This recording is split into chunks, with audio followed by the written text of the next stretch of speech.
On today's episode of Watch Share Go, we work on Josh's Mustang. We install a power steering pump with a 1/2 inch impact. It's the only way to do it. It's on that low torque.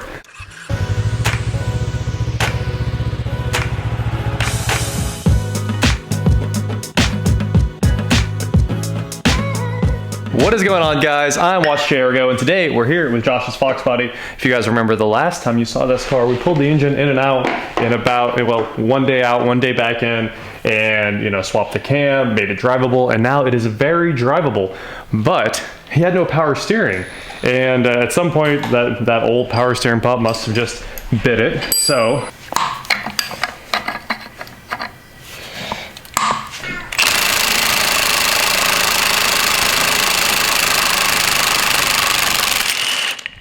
isn't there a sign on there that says, like, do not use with impact? I'm sure there is.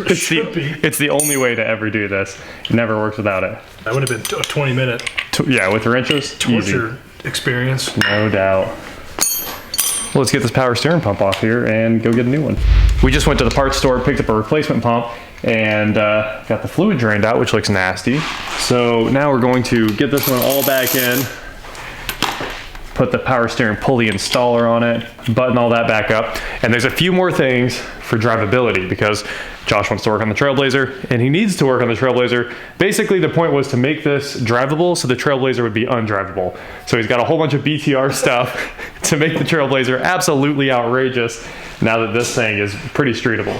So on the rest of today's video, I'm going to pull everything out of the dash, and he's got new connectors for the gauges, I think for the lights, for basically everything in here. We're going to resolder all those with brand new connectors on them, and that should fix all the interior stuff. Also the wipers, I don't think they park or something like that. A few electronic things to figure out, and the power steering. That's basically it. If you're a Foxbody enthusiast, you probably already know that all the power for basically the entire interior runs through those headlight switches, and they always go bad. I think when I had mine, it was always just crazy hot, and I was like, yeah, it must just be the lights, and I LED swapped it. It held up, but it definitely is not the lights. It's the amperage draw on that circuit there. So we're gonna try to get that resolved. A lot of people are asking what's going on with the Rolls Royce, and it's very simple. We need parts. We need a rear end that's custom built and has to be, you know, assembled by hand, and it's built to size, it's built to all the specs that you want. It's gonna take some time for that to get here. And what's the other thing? Balancer. And it needs an ATI balancer, or at least a stock balancer. And both of those are parts that we're gonna have to wait a little bit to get. So we're working on a rear end, working on a balancer, and it'll be right back to doing burnouts. Oh, and the rear end needs, the axles have to be custom drilled for the Rolls-Royce bolt pattern. There's a whole bunch of crazy stuff that has to go into making that thing drive again. So it was a perfect car. It was completely finished. We thought it might blow up. It did. And we're gonna do more work and get it back on the road. Just gonna do better burnouts now with like a 411 rear axle instead of like yeah. a 273 or whatever. Way better burnouts, and it'll drive correctly. It'll just be a better car. It'll be awesome. How's this pulley installer going? Wearing my arms out. Try the impact. It works. Okay, new power steering pump attached to the bracket, and we got the AC compressor back on the bracket. And the belt alignment, the rib alignment actually looks a little bit better. So hopefully this thing doesn't have any more belt issues, and hopefully it's got power steering now. Nice. It's gonna spray out of here so fast. I'm gonna hold the throttle down so it start. Oh. I was like, it's gonna start. Not supposed to. All right, it looks like the reservoir is still basically full.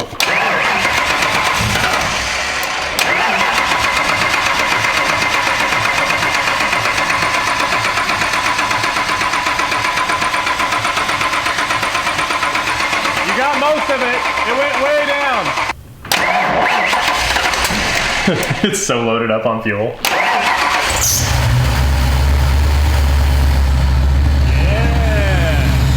That's way better. Headphone warning. Loud car. Huh. Well, it seems like how'd the power steering feel? I guess that's the only real question. It felt kind of notchy, but probably still getting air out of the system. Let's go drive it. Let's do that. Hey. Oh!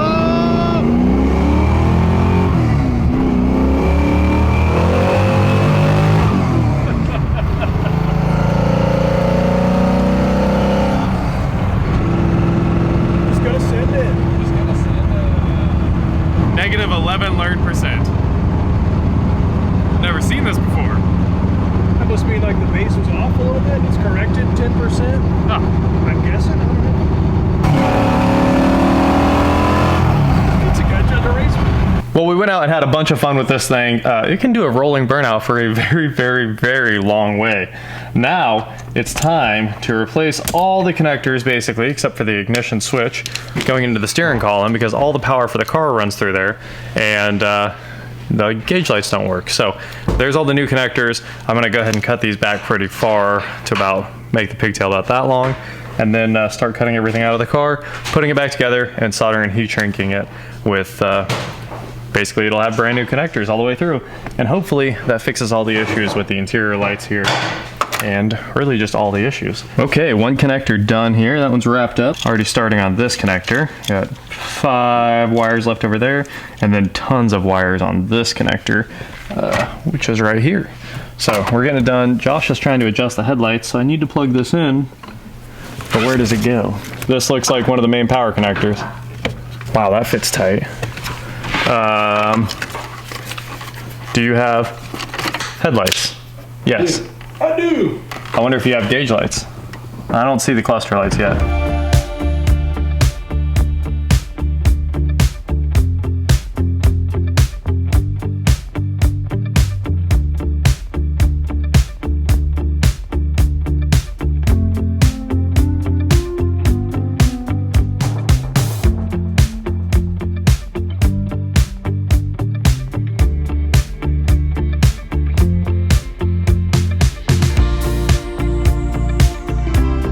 Well, I'm blowing through these connectors here. Just 10 more wires and I'm done. So I'll keep working. How'd the headlight adjustment go, Josh? We'll know when we get on the road. Well, before it was like, it was straight down. Yeah, before it was like looking for nails on the road. Yeah. Just looking straight down. So I guess now if it's on the wall, you're probably good. Yeah. Cool. Yes. Turn this whole thing around in one day. I'm winging it. Yeah, for sure. And just like that, the soldering iron is put away, everything is heat shrinked, and all the connectors are hooked back up on the column. We think it all works. We didn't really test it. We just, you know, I trust myself. And we also added another wire, boom, to the Holley. And now there's no more horn. We went ahead and just unhooked that. And we think this is the 2-step. We tested it with the meter, it ohms out when we push the button now, so we should have a ground trigger for the Holley's 2-step. So, hopefully, you wanna take it for a drive? Yeah, it's only like 1 in the morning. You know, Wake up the neighborhood. 1 in the morning is the best time to see if the car shoots flames correctly. So we can sit on the 2-step, not in the neighborhood, obviously, and see what's up. And that is it for today, guys. Thank you so much for watching. We will be back on, I guess, the truck in the next video, but needed to get some things knocked out on this, and hopefully, I mean, it's back together. It looks super nice. Race car things and ready to go. Don't forget to head on over to shop.watchshare.com where you can get cool shirts like this, link in the description below. And please like, share, subscribe, do whatever you want to do, and I will talk to you next time. Headlights are fixed. Gauges.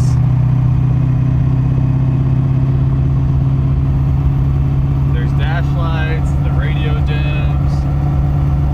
There might be a 2-step. All right, here comes the 2-step. Horn button and... Oh, that's awesome. What is this guy doing? Freaking out, man. He heard the 2-step. Oh, yeah. That's so cool. Needs a little more RPM. It does. 34? 3,400. That's awesome. 4,000? 4,000. Okay.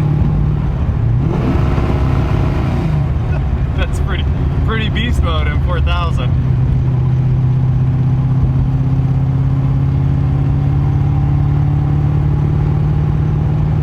I think it was more aggressive when it was down low. I got a 3,000 now. 3,000?